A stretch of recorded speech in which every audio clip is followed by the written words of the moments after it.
This will drill down exactly into what types of activities are in that unpacking mode, and that repacking mode, and then that scale mode.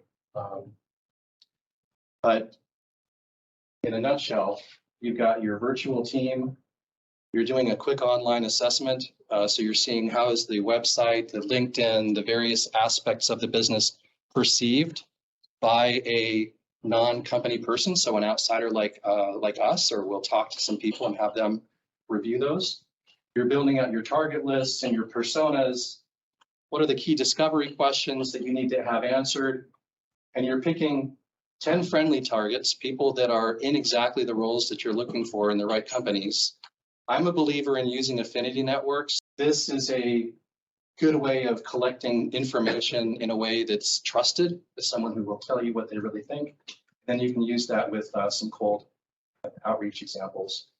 You end up validating what your unique usable insights are, so that when you're presenting your information to an executive, they're not falling asleep and thinking, oh, I've seen this 10 times before. You're bringing those unique insights that you have already, but you have to really identify them. And in some cases, you're actually validating which use cases to focus on.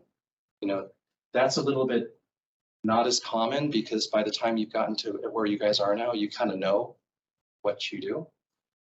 But there may be some cases where you need to decide to simplify things. And then finally, this idea of outlining the video script, which is a simple thing in what it sounds like, but it takes 4 to 6 weeks of writing and rewriting and writing and rewriting. But that becomes the basis. Yeah.